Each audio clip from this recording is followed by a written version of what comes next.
morning.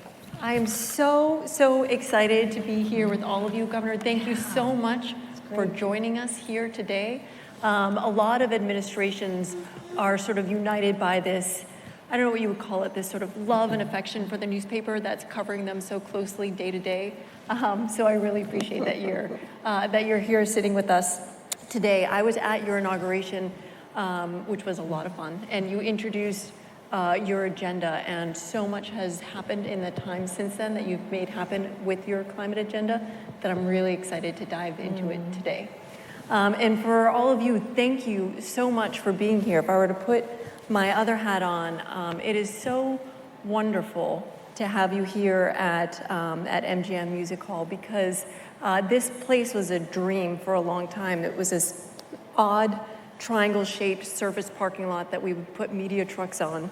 And we had this dream that it would be a place that would bring the community together, that it would be a place that enhanced our cultural life and our civic life. And this is a LEED Gold certified building. We have a terrific solar panel array and a lot of other initiatives that we've done to make this a great building. And to have we had the Earthshot Prize here shortly after we opened, which brought the global ClimaTech community eye to Boston, and to have this conference here to again be the center of the climate conversation here in Boston at the MGM Music Hall is really, really wonderful to see. And so it's truly a full circle moment from this vision of what it could be to here hosting a conference like this. So thank you for being here.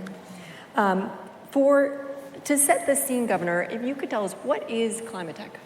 Well, first of all, thank you all for coming out today and being part of this wonderful inaugural global conference. So we appreciate that. We appreciate you being here as well, Linda. ClimaTech, we talk about all of our goals around reducing emissions and doing what we need to do to address the climate crisis. But it's going to take stuff to do that, and this is climate technology. And it really breaks out into a few parts. Technology that's focused on reducing carbon emissions, technology that's focused on mitigation, and technology that's focused on building resilience, because we know there has to be a new way of doing things moving forward. And so that's really what climate technology is. It's broad, right? Because when you talk about even reducing emissions, you're talking about technologies that you need to deploy in manufacturing, in housing, in transportation, in healthcare. You could go on and on and on, right? But that's basically what climate technology is. And we think that with the likes of people in this room and who will be attending and presenting at this wonderful conference, we have an ability to do it in an unparalleled way right here. So climate change is such a global issue, and it's sort of this really big, concept and idea and challenge, but it really plays out locally. So why is this important for Massachusetts, not just from the economy standpoint, but in terms of the actual impacts? Well, it's such a local issue. I don't know about you, I feel like people have a greater apprehension of that, especially in recent years. I mean, just look in Massachusetts, where we've had incredibly severe storms, severe weather, very erratic. My first summer on this job, we experienced incredible flooding in central and western Massachusetts that nearly destroyed hundreds of farms. We've had drought. We've had coastal erosion and storms that we're continuing to have to deal with and prepare for. So I think it's very real to people, and you move across the country. Of course, climate plays out in different ways in different regions of the globe, but there's no area that's not feeling the impact of climate change. We certainly are here in Massachusetts. What Ram is saying is that climate change doesn't respect borders very well.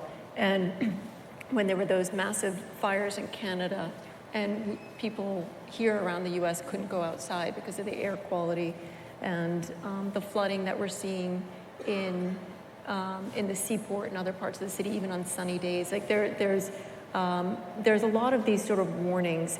And do you feel that it's sort of connecting more with people, or does it seem like it's too big of a problem for people to really say that they can have an impact now? Well, I think this is part of the challenge and the charge for people like me in government and in leadership positions. While these are tremendous challenges, daunting challenges as we face what is really an existential crisis, it is about treating these challenges as opportunities. They're certainly imperatives. I believe there's a moral imperative to leave this planet better than we found it. I think there's an economic imperative. Not only is there important investment opportunities in this space, but every day companies are planning for and mitigating against what's happening with climate and the risk that it poses to their business. So we absolutely have to deal with this. And I think the way we deal with this is by showing people in very concrete ways what we can do to actually make a difference on this. And it's from the macro to the micro. And a focus has to be on what are the actual concrete ways we're going to move here. That includes the development and the production of the technologies to scale that are going to help us do those things, reduce emissions, mitigate, build resilience, adapt. I want to go into that a little bit more. So there's this pride that we have in Massachusetts that we do the hard stuff. Other states will bring you something like DoorDash, which is great because you can get food to your house. And we do things like nuclear fission and getting things like electrifying bricks and finding ways to have a movable wind farm in the ocean. So it seems like every week you are out around the state. I see you. We get the news reports that you're out visiting these different companies and you're learning about them. You're cutting the ribbons at these places. What are you seeing? How would you talk about some of the companies that already exist here, and why are they here? What made them choose Massachusetts? Well, Massachusetts is a very special place, and I think we have been for a long time. And one of the things that has been a hallmark for us is that we've been a state that's been about innovation, that's been about research. We're a knowledge-based economy. And so as a result, we've developed over time this incredible ecosystem, colleges and universities, research institutions. We have important investors right here in Boston and in Massachusetts. And this incredible ecosystem that makes us so well poised to do what we need to do in this space. And what I see across the state is incredible companies and startups and scientists who are pioneering the very technologies that we're talking about. So, imagine this. Steel was first invented in this country, in Massachusetts, not in Pittsburgh, but right here in Saugus, Massachusetts in 1640. Well, today we have a company, Boston Metal, that's about producing green steel. Super cool. That can be used globally. Similarly, Sublime Systems, producing green cement. Amazing. I was just at a wonderful company. There's so many. We have Form Energy, right? Form Energy is developing new ways of storage. Nuvera fuel cells focused on hydrogen. I was just at, Ascend Elements out in Westboro, thinking about ways that we can better use and produce the battery material that's going to be so necessary.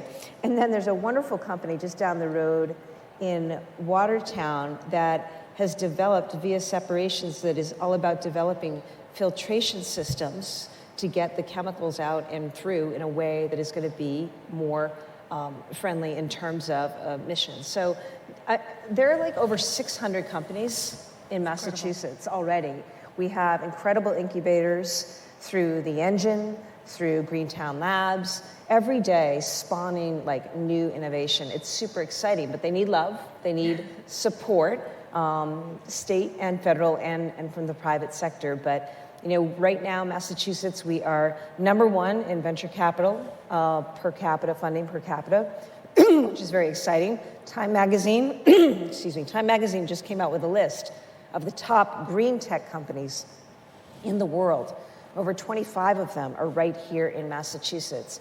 And we're really leading in so many spaces when it comes to climate. So I think we're incredibly well poised. It's really incredible how much we punch above our weight in terms of our size and our impact.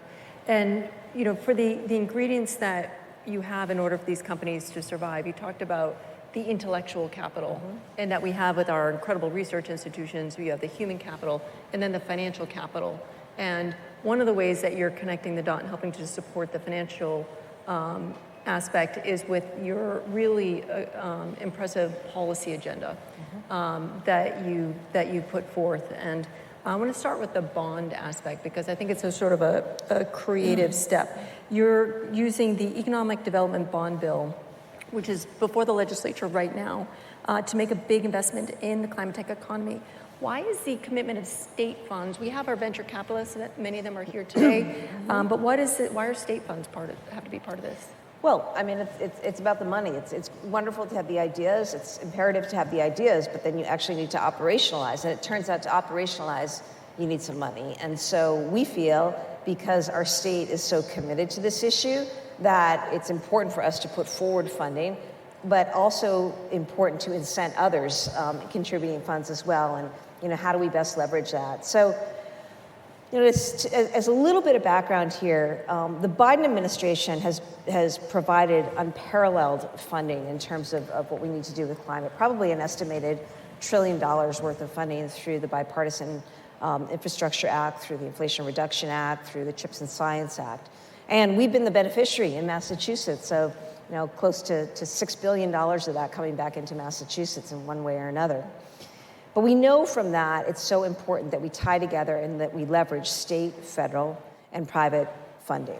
And so in our economic development bill, we have proposed a 10-year billion-dollar investment in climate technology. We think this is a huge economic opportunity for our state, that this can be a real engine for economic growth all across the state. I was visiting, Linda, a company not too long ago, Triton Systems, that is helping to produce the anchors that will actually anchor and are anchoring those wind turbines, right, that are spinning offshore. By the way, Massachusetts is home to the largest utility scale offshore wind operation in the country, powering homes right now. But to have those turbines, they have to be anchored. So we've got the company that here in the eastern part of the state that has developed the research around what needs how they should be built. And then we've got a company out in Western Mass that's actually helping to manufacture some of the component parts. So when we look at this for economic development, we see this as an opportunity for the entire state. The entire state can benefit. We've got a lot of coastline here in Massachusetts. We've got an incredible opportunity around blue technology, what's happening in our oceans around power and so much more. Also new ways to test and pilot and ultimately globally scale some of the work we need to do around building coastal resilience, right? So we filed this bill, $1 billion, 10 years of significant investment, but we think it's absolutely the right play for Massachusetts. I think that it's really interesting. There's only like 60 days left in the legislative session, and so you have this bond, and you have there's another climate bill as part of it. Why does it happen? What would you say to your colleagues there in terms of why this has to happen in this session? I don't think that there's a better ROI than what we put forward in our economic development bill, the Mass Leads bill. I mean, just in climate tech alone, we estimate that single investment is going to yield over $16 billion in economic activity. It'll be a return of 12 to 1. So we think those are pretty great stats and a reason why this can happen. And also, I think we've demonstrated. I just listed a handful of the amazing companies that we have here already in Massachusetts. And so, we've already proven what we're capable of as a state in terms of fostering and nurturing. And we just want to, as an administration, lean more into that and hope that we as a state will lean more into that because the payoff is going to be huge. And you will touch on this in your Rome comments, but you talked about how it is the right that you said that there was sort of a moral imperative, but it's also economically really important for the strength of our economy for the future. Yeah. And this is where that sort of investment in this sort of longer term payoff. And part of that, though, is the workforce investment. And so I think that we said you're going to need about 38,000 more workers to hit our climate goals between now and 2030. What is your plan for helping prepare this workforce? Well, that's an excellent point, and also part of why this is such an economic engine, because it is a jobs creator, a jobs driver.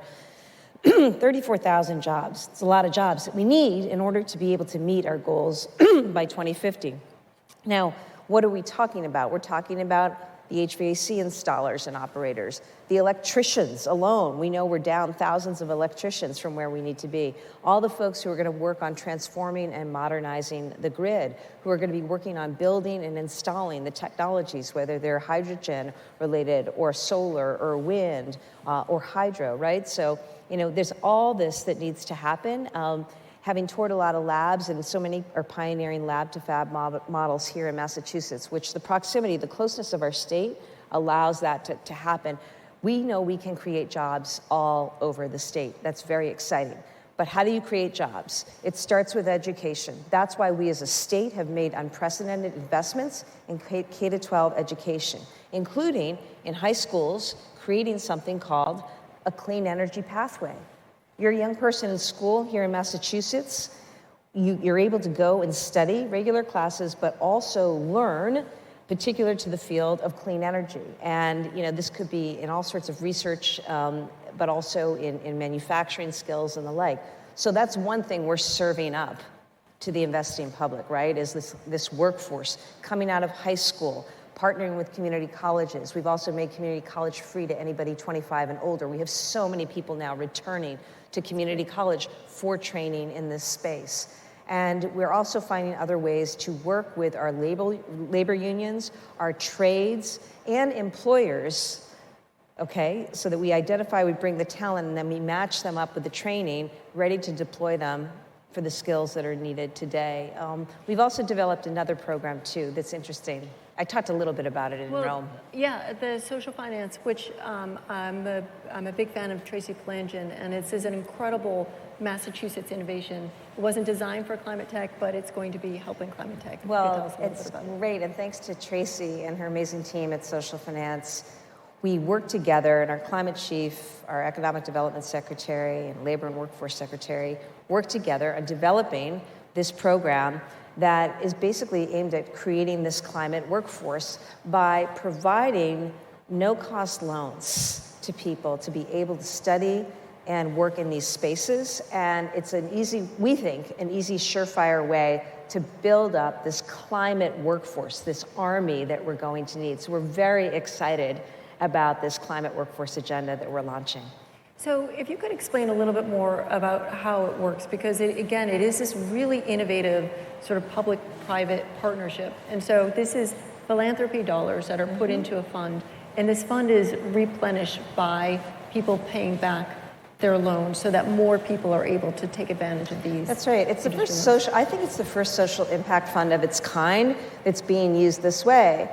Look, for people to actually go to school, get the training that they need, they actually need to be able to afford that. And this gets to covering things like transportation costs, childcare costs, and the like. And so having money available, when we talk to folks who are looking to gain these skills, the thing that's holding them back are just the cost of living, right? Life gets in the way. And so how can we design a program that actually takes that off the table, again, through a no-cost loan, that will allow them they can repay over time, but will allow them to get through and finish a program, get that certificate, get that degree, get that training, and get out and be working. They'll also be able to work while they're doing this. So it's really, really exciting, and I really appreciate the innovation that social finance has brought to this and the opportunity for us to partner together with the private sector. Because I think at the end of the day, Linda, for the greatest challenges that we face, not just as a country, but as a world,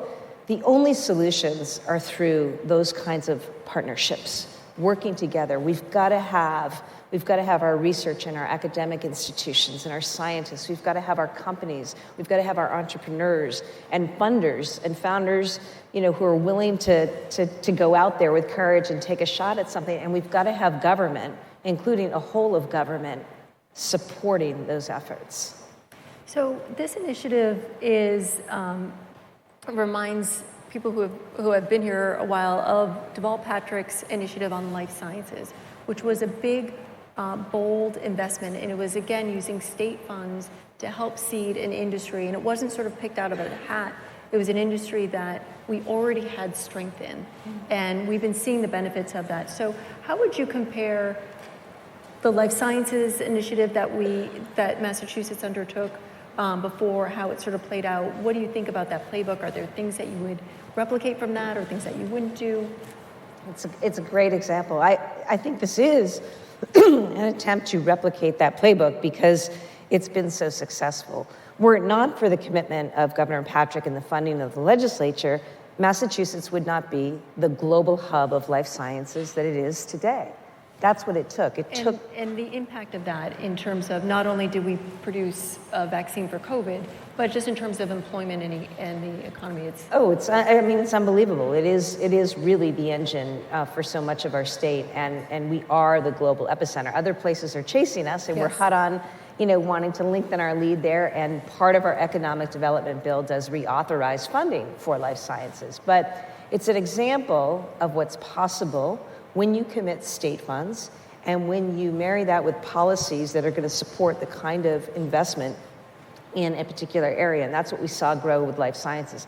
I think we have the same opportunity, absolutely, and maybe even better, given the scale of the problem and the challenges and the solutions that are necessitated by investment in climate technology. We have that opportunity right here. When you think about the fact that so much of what has been designed and developed and researched in this space, it's coming right from here. Now, people may go to other parts of the world, but it's starting right here. It's incubating right here. It's being developed right here. And so we have the scientists, we have our colleges and universities, we have our research institutes, we have so many incredible investors here, we have so many incredible founders and entrepreneurs here, and we have folks like the engine, spinning out of MIT, helping to support and develop and grow, just as we did with Greentown Labs over in Somerville. It's this incredible ecosystem if we just give it a little bit of love, a little bit of nourishment, and we have our state policies and state funding align with that. As I say, 12-to-1 return on investment is huge, and I think it's game-changing, not just for Massachusetts, but for the planet. I think it takes this economic planning, but it also takes the use of the bully pulpit, the use of your platform to go and tell that story, to tell the story that before that we were life science, we are the Center for Life Sciences, and again we punch so far above our weight here on Team Massachusetts, as Yvonne here, and with an incredible amount of impact. And it doesn't happen by accident, nor is it guaranteed to continue in the future. And I talk with a lot of people in the life sciences industry, and they're like, we cracked the genetic code here. We're designing these things, and then other states will have this marketing campaign that they'll launch without much under it, but it'll sort of get into into sort of people's ideas that, oh, you should really be in Texas for life sciences. And so I think that the idea of the storytelling, having convenings like this, bringing people together, telling the story of the things that are going on here is really, really important. And you just had that opportunity in Rome to do that, where you were only 3 states in the country were invited to be there at this global summit. Can you tell us a little bit about that? I was really honored that we received an invitation from actually Pope Francis. Pope Francis convened through the Pontifical Academy of Science, founded by Galileo, if you can imagine, and the Pontifical Academy of Social Sciences to what was a climate summit that brought together scientists, academicians, world leaders from around the globe to talk about these issues. We sat in administrative offices within the Vatican for 3 days to hear and participate. I gave the keynote to open the climate summit, but to talk about a variety of subjects, what we're doing in food and air and water, and all of the different technologies that are being advanced around the world. It was incredibly powerful, and the reason that Massachusetts was so profiled, I delivered the keynote. Mayor Wu was also invited and presented. Our climate chief, Melissa Hoffer, was there and presented, is because Massachusetts' leadership in this space is recognized worldwide. We were the state years ago that sued the federal government to force them to regulate greenhouse gases, Mass versus EPA. It kicked this entire thing off. We have been the state that's really led. When I began, I announced I was going to do something no state had done before, appoint a climate chief to sit atop everything and make sure we're driving an agenda through a whole of government approach in our health policies, our education policies, transportation, housing, you name it. It's infused there. Establishing the country's first ever climate bank focused on decarbonizing housing. We're already making loans out to help developers and homeowners decarbonize their homes. We talked about the program that we have around job creation and education investments in high schools and vocational schools. So it's that leadership, I think, that's been recognized. And I was able to go and talk about some of what we're doing here in Massachusetts with our 1,500 miles of coastline. We've also convened for the first time ever statewide planning, not just leaving it to individual cities and towns, but statewide planning on coastal resilience. You know, these issues don't know geographic bounds. They don't know state lines. They certainly don't know community lines. And so the more we work together regionally in deploying some of these solutions, for example, around coastal erosion, the better that we're going to be. So it was that opportunity to both present on a world stage, to hear from others across the world, and the important product of that is that at the end, we signed, and Pope Francis himself signed, and then I was honored to be the first governor to sign, and Mayor Wu was the first mayor to sign. We had the mayor of Paris and Sao Paulo and London and all over. But Massachusetts, we were first in signing what became you don't usually get this. I do executive orders. This is a planetary call. So Pope in his position is able to issue this.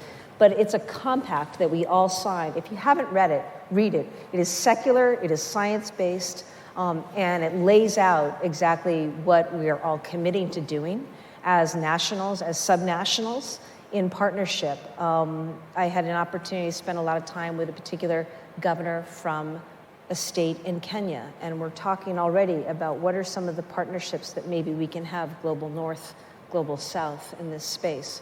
It's through an opportunity and a convening like that at the Vatican that you're able to have conversations on that level, and also for us profile. There's a lot of interest in the incredible work of companies, of scientists in Massachusetts, from Massachusetts, an appreciation of that on the world stage, and that was great to be able to highlight and also now harness, to return, right, and look to amplify this and really, really lean into it.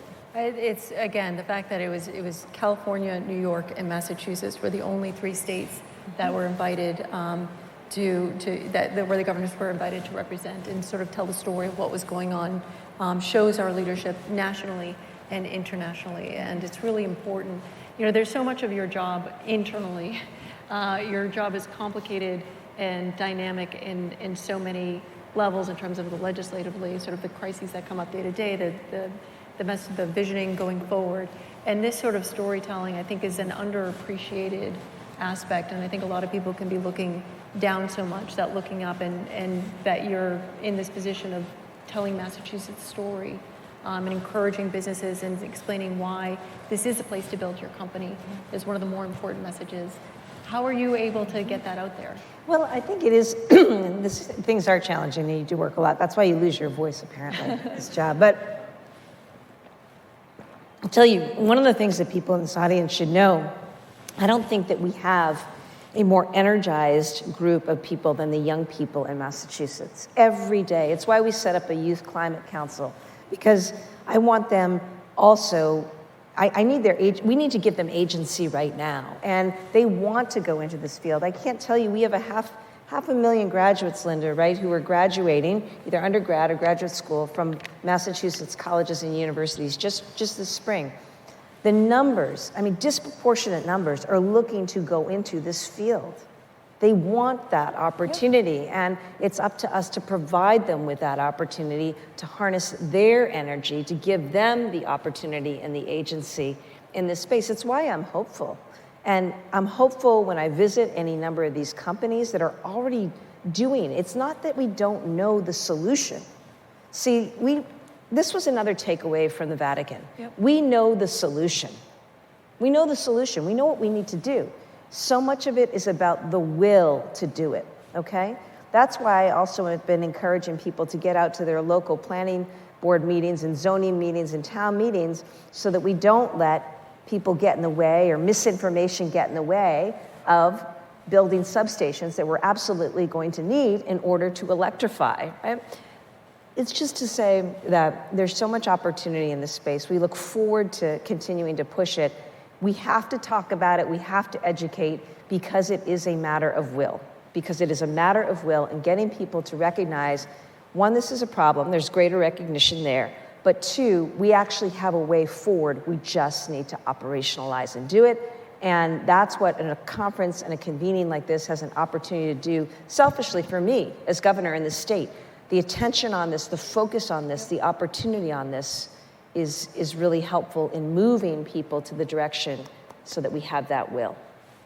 What the media in this town, which is stellar, by the way, what do you wish that they were doing more of or talking more about in regards to ClimaTech?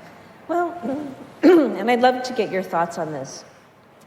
I appreciate that there has been coverage. I think that there tends to be coverage so often of the disasters, right?